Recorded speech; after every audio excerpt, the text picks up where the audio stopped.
esse é um curso que nós bolamos agora, muito motivado por umas conversas que eu tive com o pessoal do DataSUS, que a gente pretende dar uma pegada mais funcional. Então, a agenda da noite é o seguinte, eu vou falar uns 15 minutos, o professor Sabatini vai dar uma aula sobre documentos.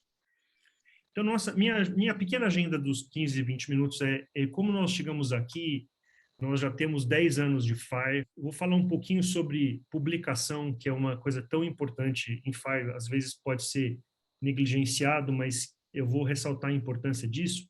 Eu vou falar um pouquinho sobre o espaço para inovação que é aberto com a aderência importante desse padrão em nível mundial. Então, primeiro, de novo, o que nós estamos fazendo aqui, né? Falando sobre o racional dos padrões. Qual que é a importância de você se comunicar através de padrões? Então, eu adoro, esse é um slide tirado também um pouquinho dos comentários do professor Sabatini. Se cada ator da saúde for desenvolver o seu sistema de maneira de representação da informação, é possível você se comunicar, mas, porém, a comunicação não é eficiente, porque você tem que negociar um caso a caso, um a um, cada pessoa que você está negociando, cada empresa, cada interface. Em segundo lugar, você tem que ter em mente a natureza complexa da informação que é tratada na saúde e um pouquinho da dimensão da privacidade de dados. Em terceiro lugar, a gente tem a manipulação de vocabulários específicos, dificuldade de classificação de texto livre, a necessidade de se compartilhar, a própria necessidade de se compartilhar esses dados, e como você faz o agrupamento de conteúdos, por exemplo, um sumário de aula. Então, esse slide também, tirado do professor Sabatini, é um pouquinho do universo que nós estamos inseridos e um pouquinho assim, uma vez que a gente tem esses padrões, a gente tem a necessidade de poder trocar informação, alguns desses padrões são bem sucedidos, como, por exemplo, o DICOM, que é um padrão desenvolvido fundamentalmente por causa dos tomógrafos computadorizados da década de 70 para 80, mas nós temos outros padrões, como, por exemplo, o padrão CID, que é um padrão semântico de registro começou como registro de mortalidade, depois ele foi para o registro de morbidade e está avançando. Agora a gente tem a publicação nova do CID-11, que é para adoção universal. E assim vai, existe todo um racional e uma dinâmica desses padrões. O padrão TIS, por exemplo, que é um padrão muito bem sucedido no Brasil, um dos padrões de troca de informação mais bem sucedidos do mundo. Então, tem uma série de coisas que você, né, não pode pensar que a saúde é tão trivial assim. Tem uma série de padrões que você tem que considerar para você fazer o seu dia a dia da assistência médica, de envio de faturas, de contas. Bom, o HL7, em 2011, através de uma iniciativa que a gente chamou de Fresh Start, principalmente por alguns desses, o Graham, por exemplo, estava na Austrália, e de alguns outros colaboradores do HL7, alguns nos Estados Unidos, outros na Europa, eles pensaram o seguinte: tá bom, então nós chegamos aqui numa espécie de desgaste de como o padrão V2 ou padrão V3 ou CDA pudesse abraçar os próximos anos. Como é que a gente faz, então, se a gente fosse começar do zero para ter um bom padrão de saúde digital? Então, eles pensaram no seguinte, que fosse baseado na web, que fosse fácil de implementar e que fosse fácil de gerenciar. Isso tudo levou à criação do padrão, que é o nosso foco da aula hoje. Então, nós temos aqui 10 anos de FAIR, já tem um vídeo bastante legal aqui no YouTube que vocês podem assistir depois, falando sobre como foi esse desenvolvimento.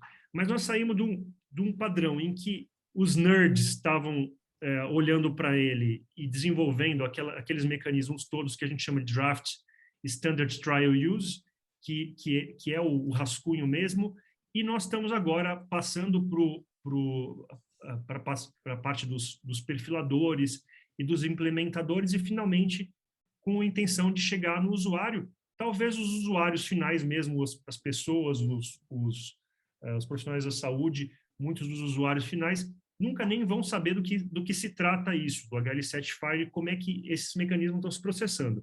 Mas nós estamos no meio do caminho aqui. saindo do padrão no desenvolvimento dele industrial e indo para aplicação. Então, se tem uma mensagem que eu queria passar para vocês, assim, o FIRE, hoje a gente fala muito em transformação digital. O FIRE é um protocolo de transformação digital. Ele é um mecanismo de você digitalizar os dados do mundo real e transformar eles em fluxos digitais de trabalho. Então, você pode... o protocolo é abrangente o suficiente para abraçar todo e qualquer canto de um cenário em que envolva saúde. Então, nós temos recursos que tratam de administração, recursos de clínica, que tratam diagnóstico, medicação, fluxos de trabalho mais diversos e finanças. E como é que isso se processa? Chovendo no molhado, para quem já conhece bastante do padrão, são unidades lógicas de troca de informações que funcionam praticamente como legos. Eles têm comportamento, essas unidades lógicas, elas têm comportamentos e significados definidos e elas têm uma localização e uma identificação conhecida, e elas operam de mais ou menos de forma intuitiva. Por exemplo, você pega eu vou mostrar um exemplo aqui, ó, um recurso paciente, um recurso medication request, um recurso observation, e você vai grudando essas pecinhas de Lego. Então, aqui tem uma narrativa que eu já comecei a colocar em tudo quanto é slide meu, que é assim: o paciente Beltrão passou na UBS Oliveiras, passou com a enfermeira Roberta Neves, solicitou uma pesquisa de bacilo álcool-ácido resistente. Então, como é que eu traduzo essa historinha aqui em recursos FIRE? Então, o recurso é o patient Beltrão, que passou no Healthcare Service, o UBS Oliveiras, passou com a practitioner, que é a enfermeira Roberta, que pediu uma pesquisa de bar. Então, isso aqui é a tradução desse evento. Então, você vê, o contexto é todo dado por esses encadeamentos lógicos dessas pequenas pecinhas. Bom, então, de novo, o FIRE é um protocolo de transformação digital. Quais são os nossos pontos fracos que a gente está abordando nesse curso agora? Bom, afinal, não é tão fast assim. Nós estamos falando de 10 anos de trabalho no padrão e agora que as coisas estão começando a se tracionar. Então, a gente está saindo de um ponto de inflexão em que, de fato, o padrão está pegando. Uma questão que é muito importante a turma que está aqui entender: ele é um pouco distante e não é intuitivo ao profissional de saúde. Uma questão muito importante, que é o foco da minha apresentação: você tem que publicar e você tem que transacionar com as outras pessoas os seus perfis e guias de implementação. Ideal que você, eventualmente, num negócio tipo DataSUS, você tenha um modelo de referência. Um deles que a gente pode falar é o RIM. E um quarto problema que eu queria falar para vocês, que é uma dificuldade de transacionar documentos. Tá? Então, para vocês refletirem a aula do professor Sabatini, o que é um documento? Documento é alguma coisa intuitiva ao profissional de saúde, tá? Mas ele não é uma coisa muito intuitiva quando você fala desse tipo de encadeamento de informação. Então, a gente vai ter que ter uma estratégia para lidar com documentos. Isso aqui é muito importante. Grande parte dos documentos que existem no DataSUS hoje, no sistema de saúde brasileiro, estão em forma de documentos. Então, a gente precisa de uma estratégia para converter essas coisas que são formulários conhecidos pelo profissional de saúde em coisas processáveis por computadores.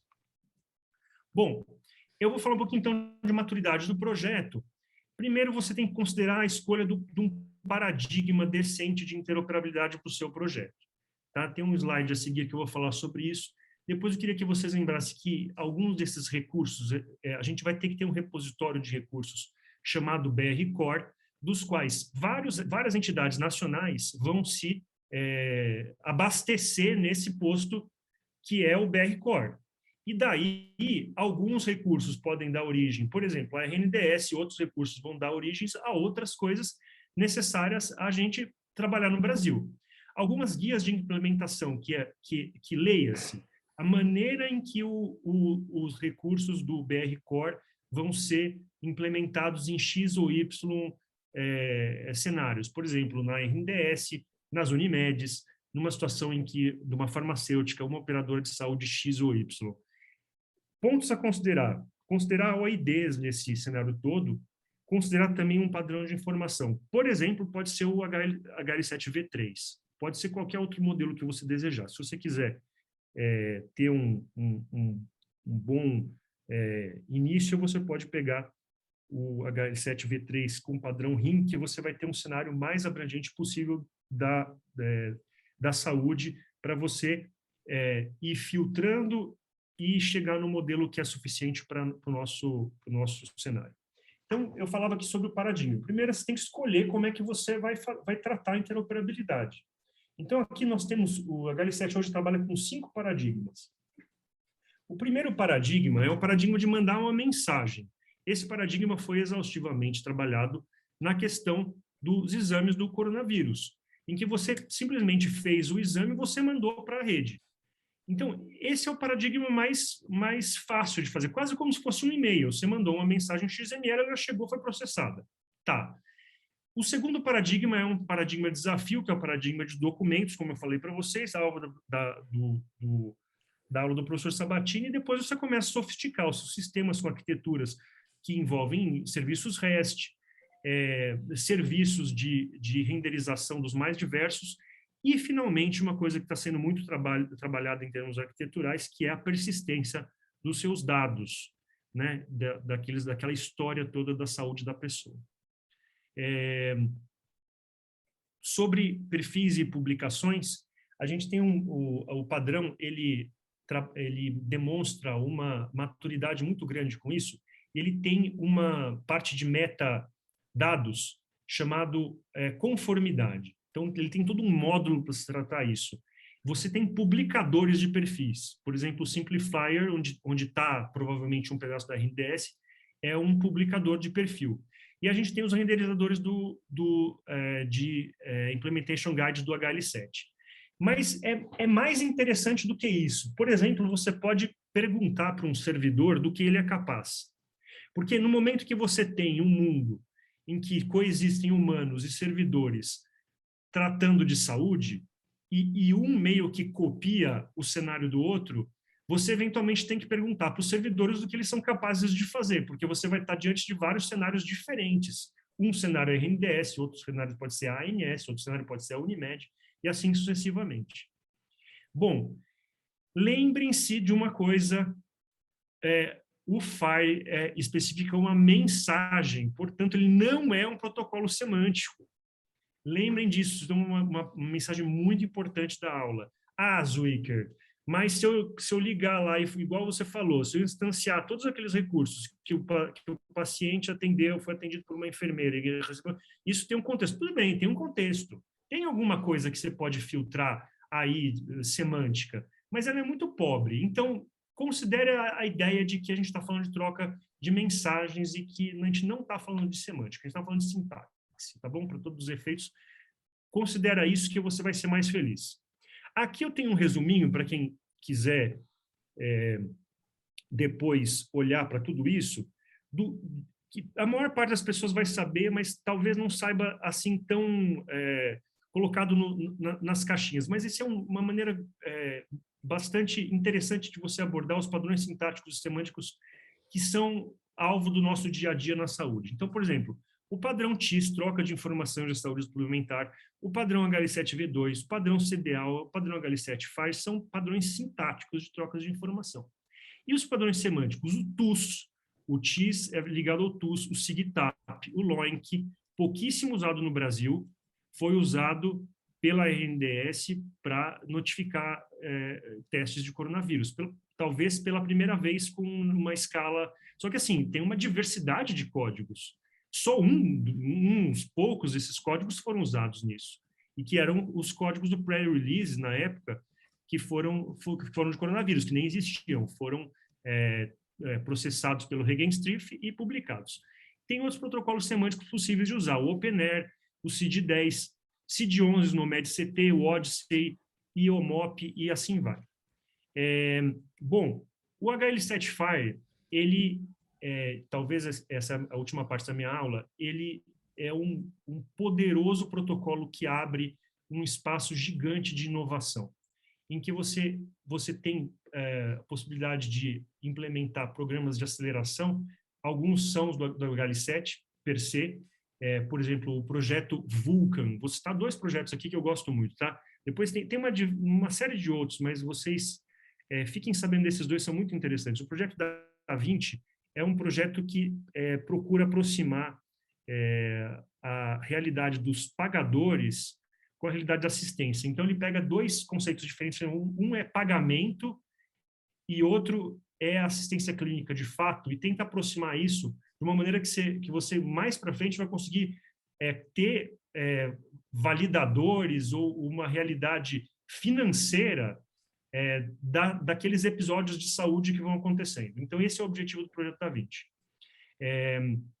O projeto Vulcan é um projeto que tem a ver com a possibilidade de você acelerar frameworks de pesquisa clínica. Então, ele é muito interessante, é um projeto que está começando, ele é muito novo no HL7, tem mais ou menos 1 ano, há 8 meses que começou.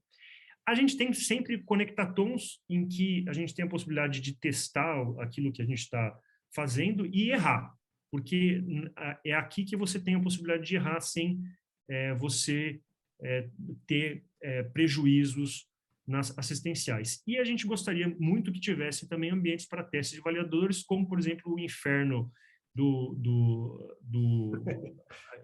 o nome é muito bom, né? Bom. Do Health IT, né? Do governo americano, para você testar os seus sistemas antes de entrar em produção.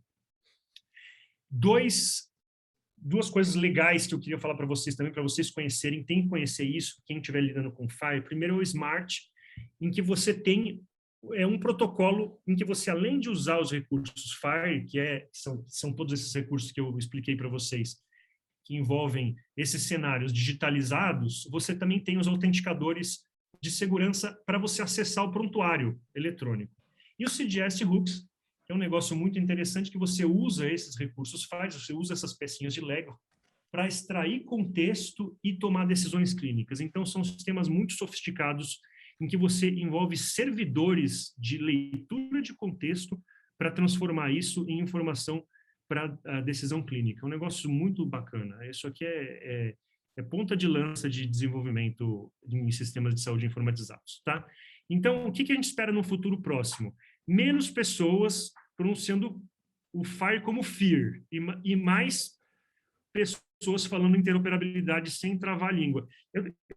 Parece brincadeira isso, mas é verdade. Quanto mais gente estiver falando FHIR de verdade e não travar na hora de falar interoperabilidade, a gente vai saber que a gente está num ambiente um pouco mais amadurecido.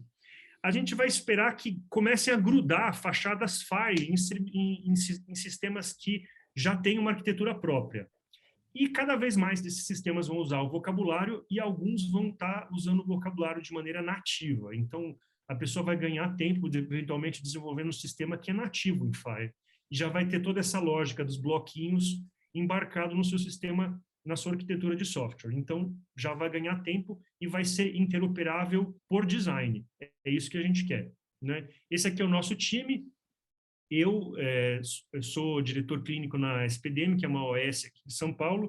O professor Renato Sabatini, que provavelmente todos conhecem, sem o qual não seria possível o HL7 estar nessa maturidade que está no Brasil hoje, sem o professor Sabatini, incansável. A Neuza e o Ítalo, que têm contribuído demais também e que são a nossa força motriz do curso. Gente, é isso que eu queria falar para vocês. Muito bem-vindos e vamos que esse é um curso bastante interessante, um novo desafio para nós também, viu?